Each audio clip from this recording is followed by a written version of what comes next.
I come to work every day at this place where the goal is to become a full human being. I work with colleagues who inspire me. I get to develop both personally and professionally. I eat very well, best food on the planet. And I walk my granddaughter to school every morning on the same path I walked her mother to school on. That's quality of life I wouldn't trade for anything.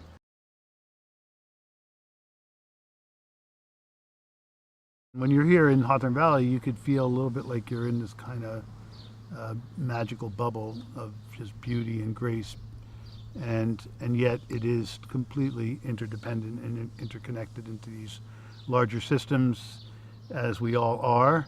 But that gets kind of lost in our modern construct of just anonymous transactions going on every day, and we feel pretty strongly that that has to be raised up a bit in our awareness, that these are not just transactions, they're actual relationships, and there's something happening on the other side of that relationship that we should know about, because it's either something healthy that we could stand for and stand by, or it's something not so healthy. So what we tried to construct here is something that we call associative economics, and that's really bringing together all of the participants within a system. The farmer wants to treat the land well, wants to treat the cows well, wants to pay a living wage to and have a decent lifestyle themselves.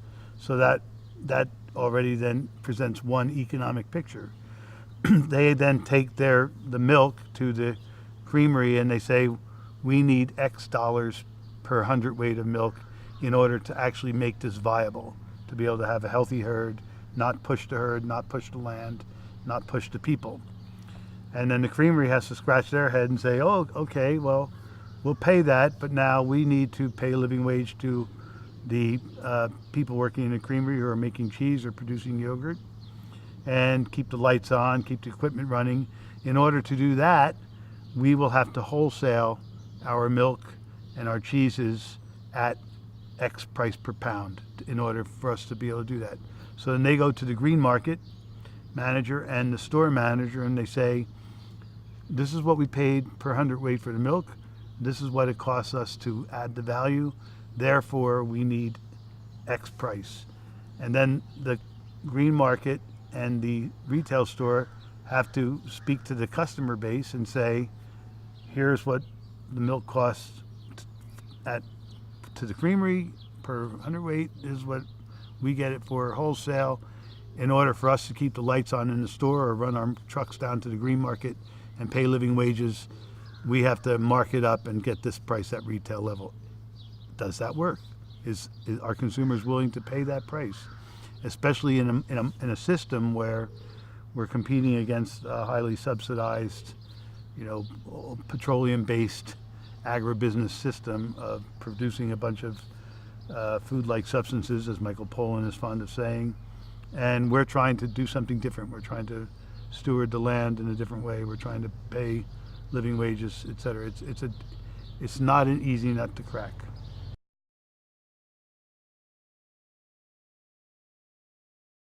Well, the reciprocity piece is probably the saving grace when you have strapped resources or you're feeling pinched, because the loss of relationship is really at the root of all the problems. People are feeling despair, disenchantment, despondency, and that's leading to all sorts of problems.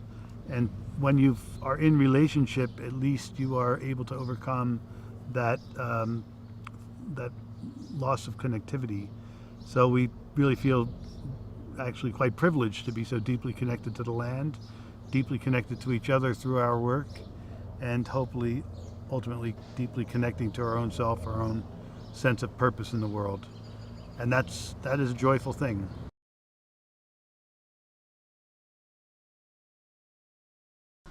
The great mystery of soil. For all that we know about outer space and the depths of the ocean, I think we know very little still about soil. It's one of the last frontiers. It's this great living system with so much of our microbial brothers and sisters and cousins that are all also very much related to our guts. So it's very much a collaborative effort with the soil as well, that we have to really treat the soil well as a living being, a living entity, and not just a medium in which to hold plants and pour a bunch of inputs on. It's that's I would call that a more extractive picture of agriculture. That's more like mining the soil rather than really tending the soil. I think in an industrial agricultural model or agribusiness model, I don't know that that they're valuing the importance of these relationships between, say, the animals and the land. I often think of bison and the prairie as one organism. If you don't have bison, you don't have prairie, and vice versa.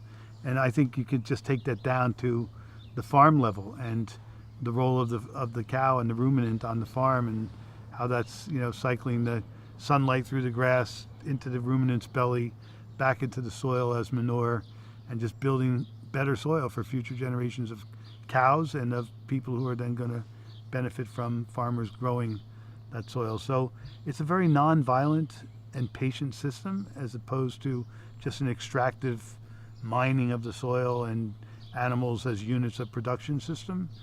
And the fact that on our farm the cows have their horns, that's part of the cow. The calves stay with their moms. They get a lot of herd intelligence transferred through to them by hanging out with their moms and not just being separated right away at birth.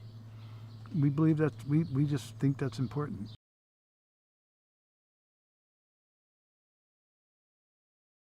We've been training farmers for any number of decades now, and we have our Farm Apprentice program, our Farm Beginnings program. Some people might think we're a little bit on the crazy side for training up our competitors, but we actually don't see that as the competition.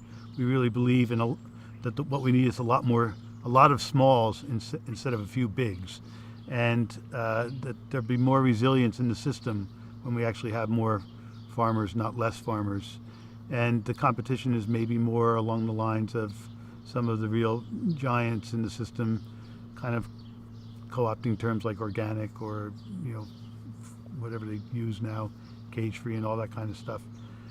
We really feel a system of collaboration amongst the smalls is something that we could possibly then scale up to meet the rising demand for good food.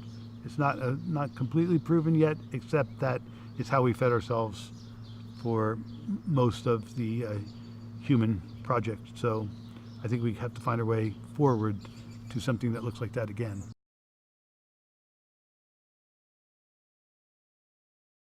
In the actually mid-1960s, a group of teachers from the Steiner School in Manhattan were meeting with a bunch of farmers, well, not a bunch, but some farmers, biodynamic farmers, both in Pennsylvania and Western New York.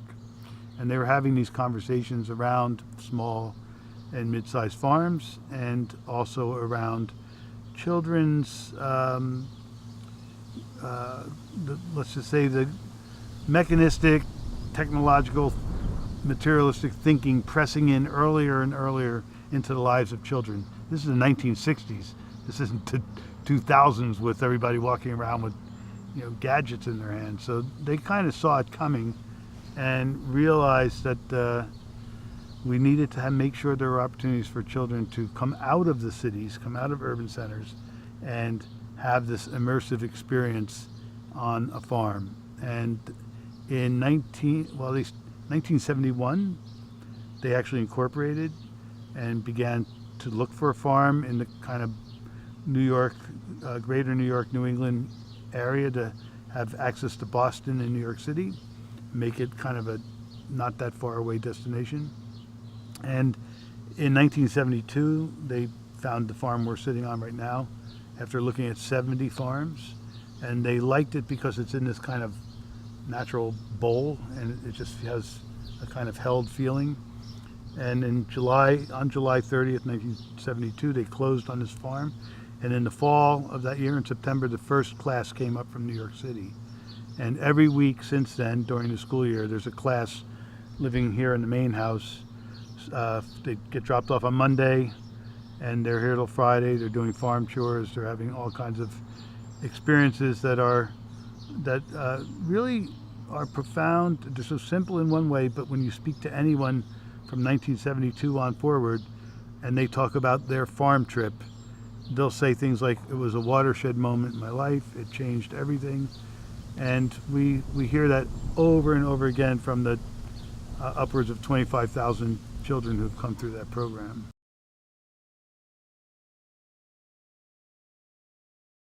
It's funny, you know, we take things for granted, like where our food comes from, because we see it here every day. But when a child comes up from the city and is on the farm for the first time and pulls a carrot out of the ground or some other vegetable, and you know, their eyes are as wide as saucers, and they say, "Food comes from the ground?" And you ask, "Well, yeah, where did you think it came from?"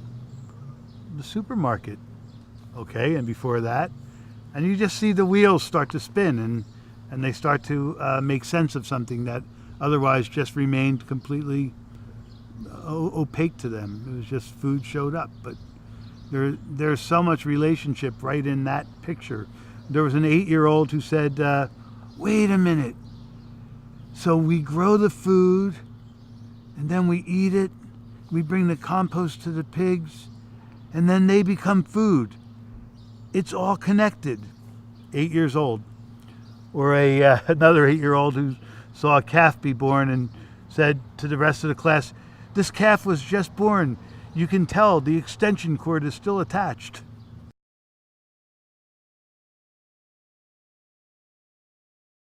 Everyone has a different definition for wealth. My definition would be healthy relationships, healthy food, beautiful clean air, beautiful landscape, and people that inspire you, people who you can work with and feel like you're really being stretched and growing. And if I use those as my metrics, then it definitely puts me in the 1/10 of 1% as far as being one of the wealthiest people on the planet. So it doesn't have anything to do with money. There's a lot of other non-monetized capital that we have at our disposal to really make a difference in the world. And I think that we need to begin to focus a little bit more on that and not just get caught up in the fact that financial capital is the only thing that constitutes wealth.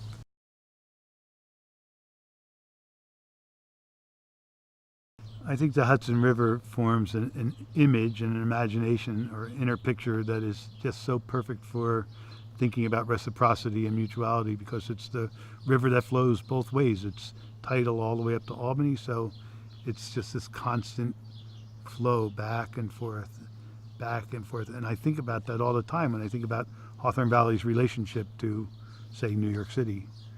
We're sending product down. People are coming up here for experiences on the farm, including all of the children. It's a beautiful image to work with.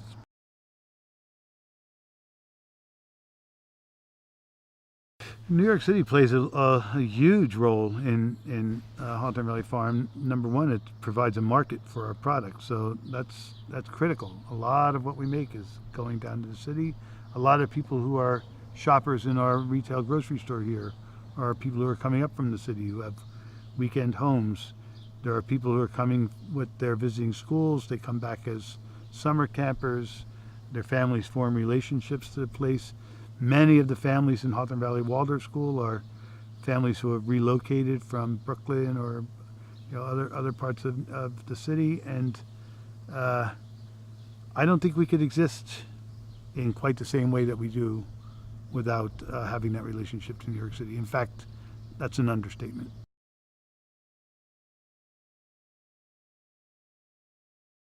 In acknowledging the rich and privileged life I'm leading, eating great food grown by my neighbors, having personal relationships with all the folks who are growing my food, I also realize that there are a lot of my neighbors right here in Columbia County and indeed everywhere in this country who don't have the same access to such healthy food and are really struggling to put anything on the table.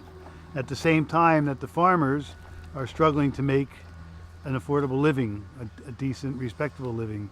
We call it the double affordability gap. The farmers aren't earning enough to make a living, and their neighbors aren't earning enough to be able to afford food that's grown in this kind of regenerative way.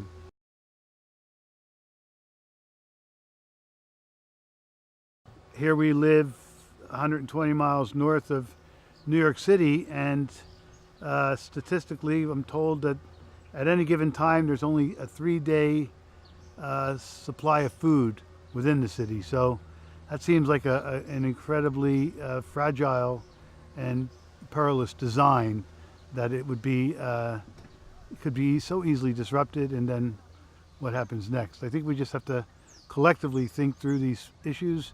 There's not one of us who has all the answers, and that's where collaboration, networking, and building this hopefully more resilient system comes in.